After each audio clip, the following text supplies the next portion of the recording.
Le super prix Alassane Ouattara du jeune entrepreneur a été attribué à Gbao Déazon Emmanuel. Il a été récompensé pour son projet de transformation du cacao en chocolat. La cérémonie a enregistré la présence du Premier ministre Daniel Kablan-Duncan. Ce 18 novembre marque la journée africaine de la statistique. En Côte d'Ivoire, elle a été célébrée par l'École nationale supérieure de la statistique ENCA, avec en première ligne la promotion et la vulgarisation des statistiques auprès du grand public.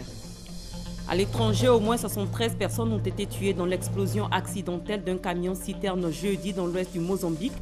Le camion effectuait la liaison entre le port mozambicain de Beira au centre et le Malawi. Bonsoir et bienvenue. Je vous donne tout d'abord lecture de ce communiqué émanant du ministère d'État, ministère de l'Intérieur et de la Sécurité.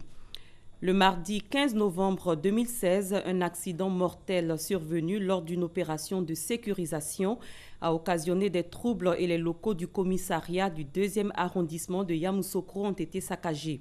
Le mercredi 16 novembre 2016, un incident ayant causé la mort de 2 personnes civiles a encore occasionné des violences pendant lesquelles 2 gendarmes ont trouvé la mort dans l'exercice de leurs fonctions dans le département de Doropo. Le gouvernement déplore et condamne ces événements, les pertes en vie humaine qui en ont résulté et présente ses condoléances aux familles de toutes les victimes. C'est l'occasion de rappeler que chaque fois que des incidents ont mis en cause des éléments des forces de l'ordre, le gouvernement a promptement réagi et pris des sanctions et mesures conséquentes. Il est cependant inacceptable que des violences soient exercées à l'encontre des forces de défense et de sécurité. Le gouvernement exercera la plus grande fermeté à l'encontre de tous ceux qui s'attaqueront à leur intégrité physique et qui dégraderont leurs équipements ou leurs lieux de travail. Nul n'a le droit de se faire justice. Une enquête est ouverte et les auteurs de ces violences seront arrêtés et traduits devant les tribunaux. Pour le gouvernement, le ministre d'État, ministre de l'Intérieur et de la Sécurité, Ahmed Bakayoko. Gbao Déazon Emmanuel est le grand lauréat du super prix Alassane Ouattara du jeune entrepreneur émergent, édition 2016. Il a été récompensé pour son projet de transformation du cacao en chocolat. 40 autres personnes ont été primées au cours de cette 3e édition qui a enregistré la présence du Premier ministre Daniel Kablan-Duncan. Herman Guivé. Gbao Déazon à l'état civil, Axel Emmanuel pour le champ des affaires, désigné par un collège d'experts, super prix Alassane Ouattara du jeune entrepreneur émergent. Cette image, il la gardera toujours en mémoire, lui qui, au prix de 1000 efforts, est aujourd'hui récompensé sous le feu des projecteurs par le Premier ministre Daniel Kablan-Duncan devant un parterre de personnalités. Avec lui, 40 autres lauréats, un prix qui porte le nom du président de la République Alassane Ouattara et qui, pour le super lauréat, a valeur de symbole. C'est vraiment une belle distinction. C'est l'occasion pour moi de remercier le président de la République dont le nom porte ce prix. Le gouverneur Begré Mambé. Ce fonds va servir à acquérir de nouveaux équipements pour pouvoir faire de la grande production. De grandes ambitions soutenues à la base par le gouverneur du district d'Abidjan, Robert Begré Mambé. Voici les objectifs que nous visons. C'est de les amener à travailler avec ardeur, humilité et détermination. Parce que sans l'humilité, on ne peut rien faire. L'orgueil tue, l'humilité grandit. L'orgueil tue, l'humilité grandit. Et s'inscrivant dans la même veine, Daniel Kablan-Duncan, le Premier ministre, aura des mots particuliers pour les jeunes lauréats. La récompense est toujours au bout de l'effort, d'un travail acharné, assidu et patient. Le prix que vous avez reçu porte l'illustre nom du président de la République, son Excellence M. Alassane Ouattara. Donc c'est un prix qui est lourd à porter, car il traduit une ambition forte, celle de faire de la Côte d'Ivoire un pays émergent à l'horizon 2020. Vous devez donc constituer, avec les 60 autres des 2 premières éditions, et pour l'ensemble des Ivoiriens, des modèles de jeunes Ivoiriens nouveaux, audacieux, entreprenants, conquérants et travailleurs au service de notre pays, la Côte d'Ivoire. Un Ivoirien nouveau prêt à se créer son chemin de réussite en devenant entrepreneur. Le Premier ministre Daniel Kablan-Duncan a également invité les autres collectivités à s'inspirer de l'exemple du district d'Abidjan, engagé dans la lutte pour l'insertion professionnelle des jeunes. La Semaine mondiale de l'entrepreneuriat se tient du 14 au 20 novembre dans 165 pays. Ici à Abidjan, c'est l'occasion pour une ONG de faire connaître les potentialités du pays en la matière. Aussi, un fonds de 130 milliards de francs CFA va être mis à disposition par le gouvernement pour soutenir les entreprises innovantes. L'annonce a été faite par le ministre de l'Entrepreneuriat national et de la promotion des PME, Moussa Konaté. C'est un rendez-vous pour mettre en exergue la création d'entreprises et l'innovation. La Semaine mondiale de l'entrepreneuriat, une activité pour inciter les citoyens à développer les capacités d'entreprendre et l'esprit de créativité. Un événement annuel qui se tient simultanément avec 165 pays dans le monde, dont la Côte d'Ivoire, du 14 au 20 novembre. Au cours de cette semaine, plusieurs activités sont organisées au niveau local, national et mondial pour aider les créateurs d'entreprises à explorer leur potentiel. C'est donc le plus grand événement qui célèbre l'entrepreneur et les innovateurs, ainsi que les créateurs d'emplois, et ceux qui contribuent à la croissance et au bien-être humain. Exploite ton potentiel entrepreneurial, c'est le thème retenu cette année. En Côte d'Ivoire, les actions en faveur de l'entrepreneuriat, le financement par exemple, sont en cours pour soutenir les initiatives. Nous avons fait modifier le code des marchés publics qui va donc permettre aux PME nationales d'avoir accès aux marchés publics, dont 30% est réservé donc aux PME nationales. Et il y a aussi des instruments comme le fonds de l'innovation en accord donc avec la BAD. La Côte d'Ivoire va se doter d'un fonds d'innovation pour financer les entreprises innovantes, appropriant de près de 130 milliards de francs CFA, et de la mise en place d'un fonds de garantie pour permettre aux banques de financer les PME. Lancée en 2008, la Semaine mondiale de l'entrepreneuriat est célébrée chaque année dans le mois de novembre. L'étape d'Abidjan est l'œuvre de l'ONG Jokolaps. Direction Marrakech au Maroc, la 22e conférence des parties sur le climat s'est terminée. La COP22 a pris fin avec l'engagement des pays qui ont pris part, dont la Côte d'Ivoire, à redoubler d'efforts afin de respecter l'objectif de l'accord de Paris. Il s'agit de contenir la hausse des températures bien en deçà des 2 degrés Celsius. À Marrakech, au Maroc, un appel à la solidarité a été lancé pour venir en aide aux pays les plus touchés par le changement climatique. Une autre rencontre a pris fin ici à Abidjan. Il s'agit de la session internationale de réflexion stratégique. Elle avait démarré en début de semaine autour du thème « Les menaces sécuritaires transnationales vers une approche africaine ». Des experts venus de 14 pays africains ont planché sur les problématiques propres au continent. Abou Sanougou. Cette rencontre a réuni une trentaine d'auditeurs et d'experts venus de 14 pays africains, des représentants de l'Union africaine, de la CEDEAO, de l'Union du fleuve Mano et de la France. Elle a permis pendant 4 jours de concourir au rapprochement des élites africaines civiles et militaires afin de faciliter leur collaboration, l'échange d'expériences, d'informations et de points de vue. La réflexion a porté sur les menaces aux sécurités transnationales. Ce que nous avons appris à Abidjan aujourd'hui s'applique également à Douala, à Yaoundé, à Niamey, partout en Afrique. Donc il faut continuer à mener la réflexion, il faut continuer à renforcer la veille stratégique. Il faut que ces armées soient plus performantes. Meilleure formation, meilleur entraînement et des sessions de ce genre. Il faudrait qu'on pense réellement à une mutualisation qui est certes évoquée mais qui n'est pas encore effective. Et pour terminer, je pense que la société civile devrait être étroitement liée à l'action de l'armée. Donc le lien armée-nation devrait en sortir renforcé. Cette session internationale de réflexion stratégique s'inscrit dans le cadre des activités de son Institut d'études stratégiques et de défense. Et elle a servi à approfondir la réflexion stratégique sur les problématiques propres au continent africain. À l'issue, des diplômes de formation ont été délivrés aux participants à la session internationale de réflexion stratégique. Nous changeons de registre pour parler diplomatie. La Côte d'Ivoire a désormais un représentant auprès de la FAO, du FIDA et du PAM, en la personne de Cissé Seydou.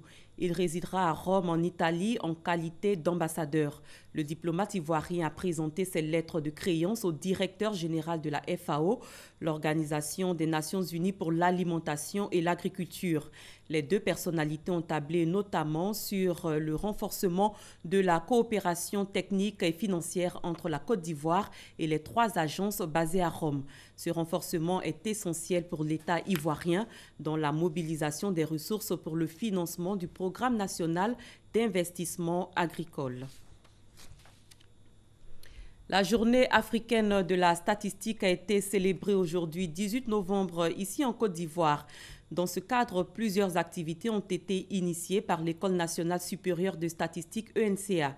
Des activités pour promouvoir les statistiques auprès du grand public. Thème retenu cette année pour cette célébration, le renforcement des statistiques économiques au service de l'intégration régionale, de la transformation structurelle et du développement durable. Perpétuant Ami Koulibaly. La statistique, une science à part entière qui n'est cependant pas connue des populations. La statistique, je pense que c'est vraiment une méthode par laquelle on doit passer pour aboutir à un objectif qu'on veut atteindre. Je ne connais pas. Je ne sais pas ce que c'est en fait. Non, je ne le connais pas. Tu ne sais pas ce que c'est? Non, je ne sais pas ce que c'est. Pour la vulgariser, le ministère du Plan et du Développement et tous les acteurs de la statistique s'activent. Cette 26e célébration africaine de la statistique est une opportunité pour sensibiliser le public sur l'importance du rôle que la statistique joue tous les jours dans les aspects de la vie sociale et économique. Les statistiques que les gens connaissent le plus, c'est surtout le recensement général de la population avec les chiffres de population qu'on donne. Mais à côté de cela, vous avez un certain nombre de statistiques, que ce soit des éléments sur le taux de croissance de la Côte d'Ivoire, que ce soit des éléments sur les statistiques financières, que ce soit les éléments sur les prix des produits alimentaires que nous avons sur le marché. Donc tous ces éléments-là, c'est des éléments que nous produisons. À cette journée, les étudiants en statistique ont également pris part et les conférences qui ont été dites ont été bénéfiques pour eux, futurs statisticiens. Nous sommes actuellement des élèves statisticiens, donc c'est avec beaucoup de plaisir que nous assistons à ce genre de conférences-là. Demain, nous serons dans le milieu professionnel. Il faut que nous soyons outillés afin de faire face aux défis qui seront les nôtres. La statistique, une science au service des États modernes, d'où l'appel du représentant de la ministre du Plan et du Développement à tous les acteurs des systèmes statistiques à tout mettre en œuvre pour permettre à la Côte d'Ivoire de disposer d'un système statistique solide, performant et fiable. C'était un commentaire de Malika Koulibaly. Économie à présent, la Direction générale du Trésor et de la comptabilité publique sensibilise à la réglementation des relations financières extérieures. Elle a initié une rencontre. Le but est de faire le bilan des 6 années d'application de cette nouvelle réglementation mise en œuvre dans les pays membres de l'UEMOA. Justine Seydjiki. L'Union économique et monétaire ouest-africaine, UEMOA, s'est dotée d'une nouvelle réglementation régissant les relations financières extérieures de ses États membres en octobre 2010 pour faire face aux mutations de l'environnement économique et financier au niveau régional et international. Cette réglementation a apporté des modifications significatives et notables, notamment le seuil de domiciliation des dossiers d'exportation relevé à 10 millions de francs CFA contre 5 millions et le seuil de tolérance en matière de justification des opérations de transfert passé à 500 000 francs CFA contre 300 000 francs par le passé. Malgré ces innovations, force est de constater que 6 ans après, des difficultés persistent dans l'application effective par les banques qui sont des intermédiaires agréés et les opérateurs économiques.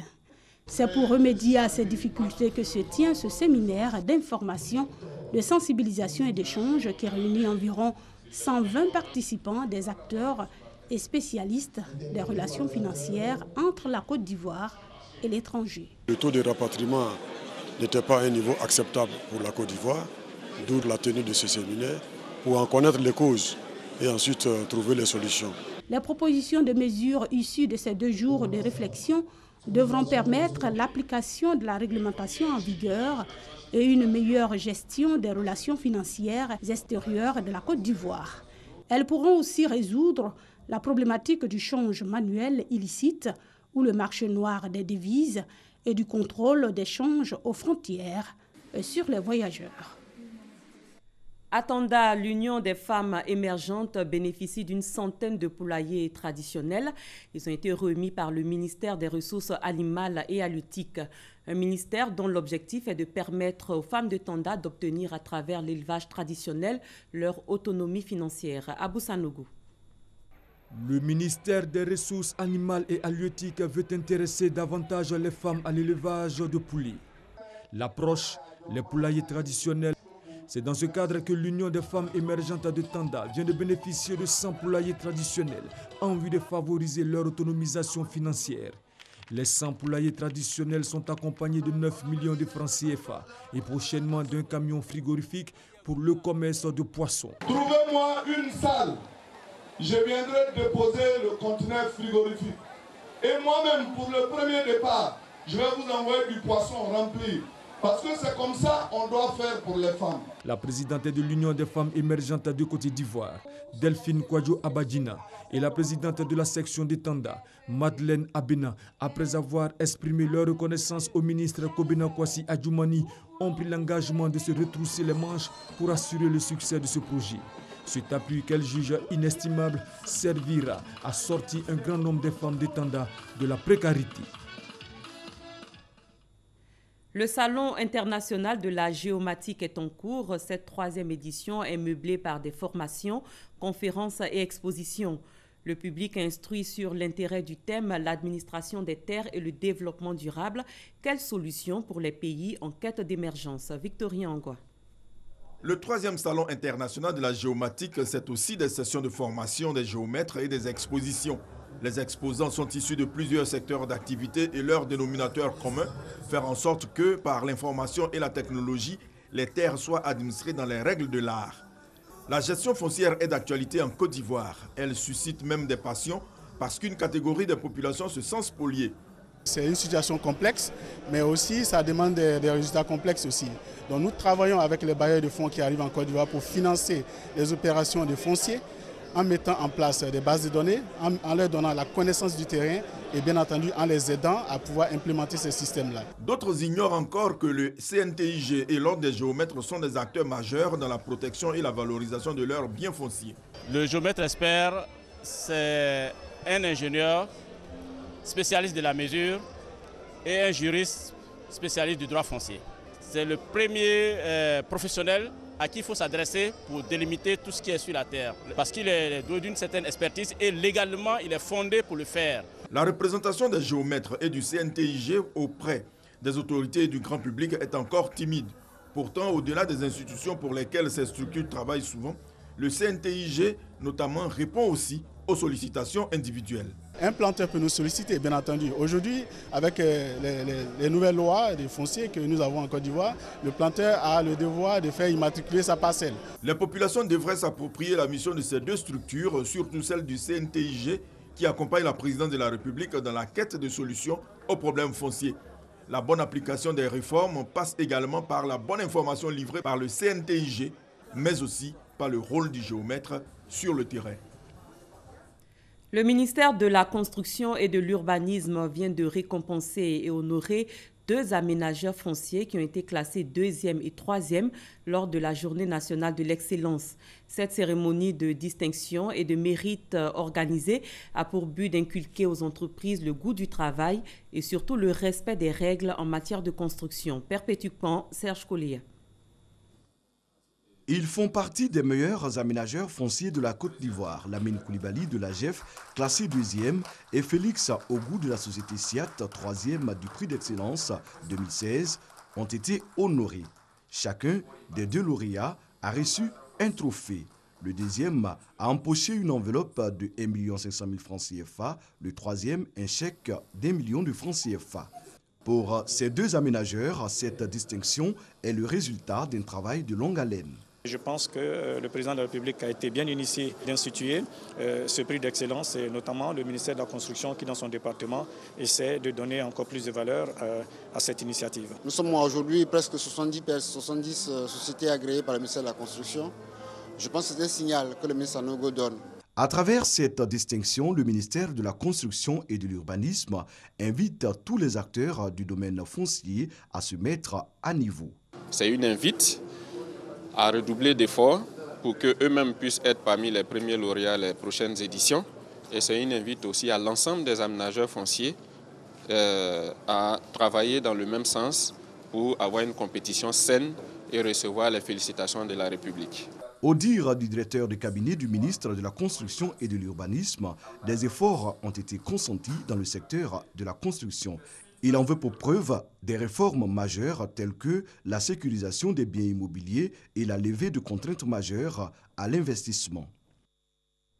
À l'étranger, au moins 73 personnes ont été tuées dans l'explosion accidentelle d'un camion-citerne jeudi dans l'ouest du Mozambique. Le camion effectuait la liaison entre le port mozambicain de Beira au centre et le Malawi. Il s'est arrêté avant la frontière pour vendre illégalement du combustible, une pratique fréquente au Mozambique. Les chauffeurs du camion transféraient de l'essence dans un autre camion plus petit lorsqu'ils se sont aperçus d'un court-circuit. Un deuil national de 3 jours commence demain au Mozambique. Le gouvernement a ouvert une enquête aujourd'hui.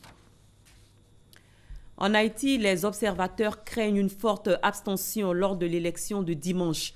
Plus d'1 an et demi après le lancement du processus électoral, les 6 200 000 électeurs haïtiens sont appelés aux urnes ce 20 novembre pour élire leur président ainsi que des députés et des sénateurs.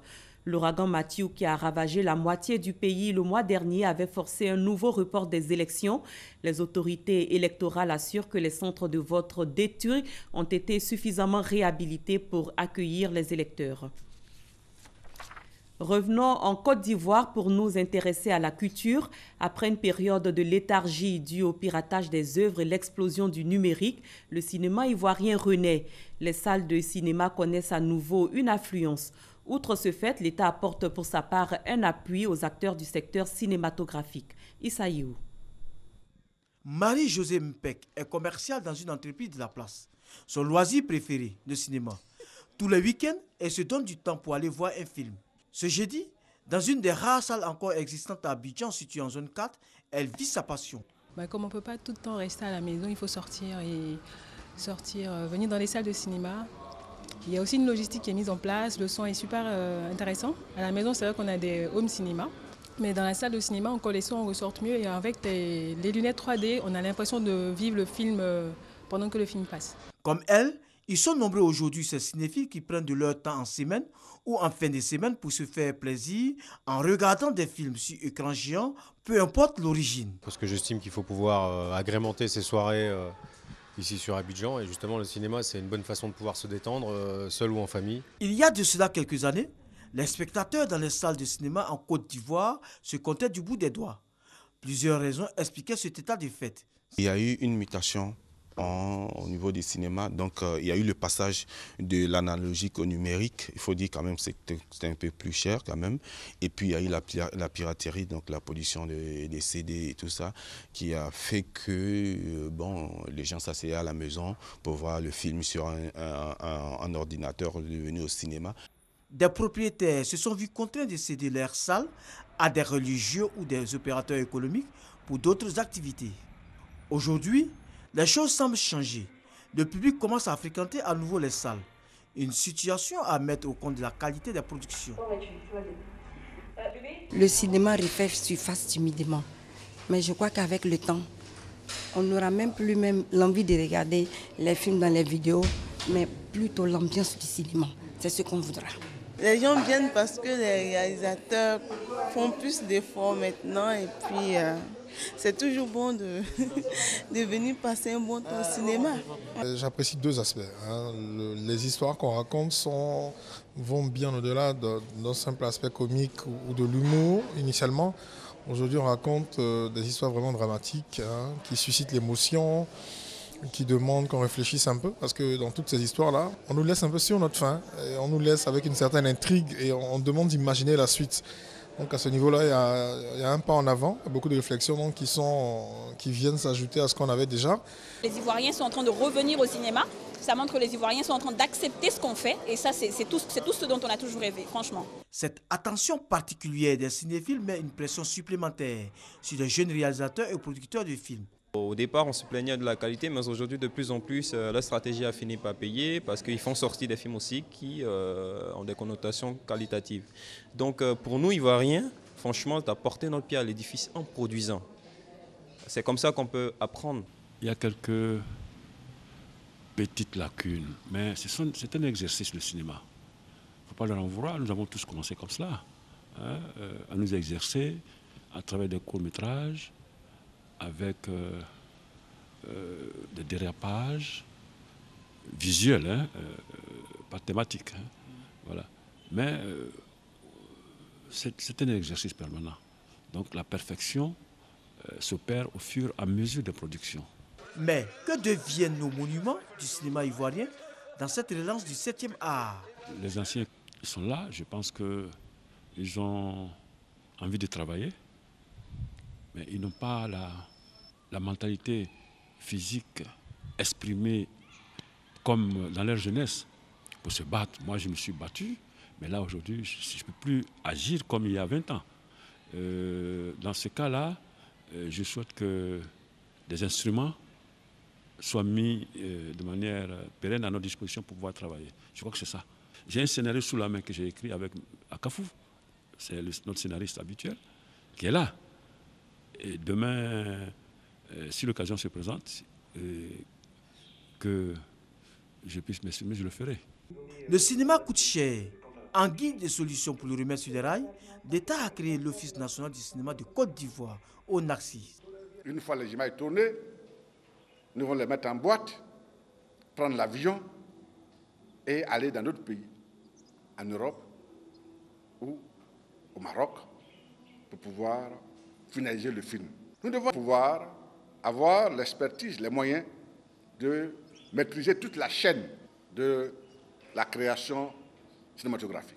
Depuis le début de l'année, l'Office du cinéma a géré 20 dossiers, dont 7 longs métrages. Pour atteindre l'autosuffisance en matière de production et être présent sur les grands écrans, il faut 12 longs métrages dans l'année. Aujourd'hui, la Côte d'Ivoire est autour de 7 longs métrages par an. Il y a donc un gap de 5 longs métrages à combler en matière de cinéma sur le continent et à travers le monde dans les prochaines années. Toujours en culture, la Bissa démarre véritablement avec la première sortie du roi. Il est accompagné par les féticheuses. Le tam-tam sacré est lui revêtu de ses habits neufs. Victorien Angwa. Le sacré de la Bissa ou la purification de l'Edombolé, ce mardi 15 novembre. Rassemblement au Palais Royal. Comelin, danseurs et enfin la famille Mbavile, dépositaire de la Bissa qui vient chercher le roi au Palais Royal. Elle purifie le dombolé. Le tam-tam sacré revêt ses nouveaux habits jusqu'aux 2 premiers jours de la Bissa prochain. C'est en fait le début véritable de la Bissa avec la première sortie du roi. Aourea Montanoé est accompagné d'un comelin ou féticheur vêtu de blanc, signe de pureté.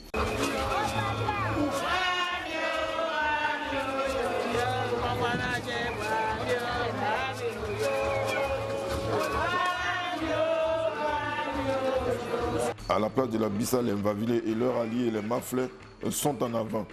Une fois le roi installé, ils vont danser comme le feront tour à tour les Konyele Menda, le groupe Atchankwasi, les petits touristes venus de quelques écoles d'Abidjan, les groupes d'Azureti et d'Abidjan.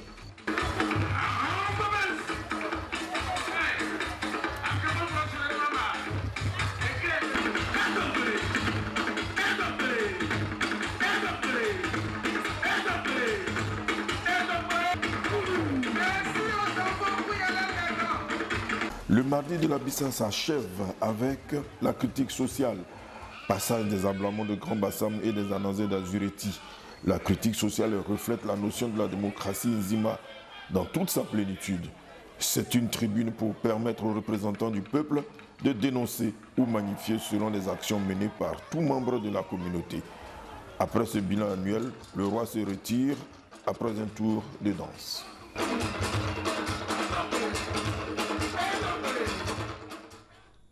En sport, le championnat national de football de première division Ligue 1 reprend ce week-end. 70 millions de francs CFA vont être octroyés à chacun des 14 clubs.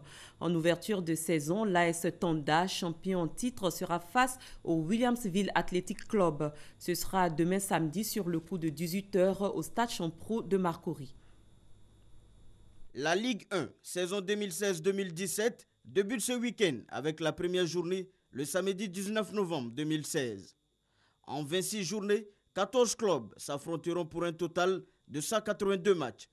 Le parc des sports de Treichville, les stades Robert Champrou de Marcory, Henri Konabédié d'Abangourou, à l'intimité de Bondoukou, Auguste Denis de San Pedro, Yamoussoukro et de Boaké sont les 7 stades homologués pour accueillir les rencontres de la Ligue 1. Les derbys et autres classicos seront programmés au stade Robert Champrou. Le premier Africa à sec se jouera lors de la 9e journée. Nous avons positionné notre championnat de sorte que le 25 juin s'arrête le championnat. On connaîtra notre champion le 25 juin. Les moyens financiers au niveau des clubs ont été augmentés. Donc j'ai l'avantage de vous dire que chaque club de Ligue 1 touchera la dotation de 70 millions cette année, CFA. Il y aura une zone mixte où tous les joueurs et encadreurs devront passer. Et comme vous le savez, les interviews à ce niveau-là ne sont pas obligatoires. Mais il y aura également un espace réservé pour la conférence de presse d'après-match. Et nous avons intégré cela à nos dispositions au règlement de la Ligue professionnelle. Ces conférences de presse sont obligatoires pour l'entraîneur principal et pour le capitaine de l'équipe. Pour une meilleure visibilité, les clubs sont appelés à floquer les noms des joueurs sur les maillots. Pour cette nouvelle saison, l'AS Standa sera la cible privilégiée de ses adversaires. Le club du Gontougo ira à l'assaut d'un 3e titre consécutif en Ligue 1. Le champion de Côte d'Ivoire donne le coup d'envoi de la saison en recevant le Williamsville Athletic Club ce samedi 19 novembre au stade Robert Champrou sur le coup de 18h. Une explication qui mettra aux prises le champion en titre à celui de la Ligue 2 qui fera ses premiers pas en première division. Fin de ce 23h, merci de l'avoir suivi. Très bonne fin de soirée sur RTI 1.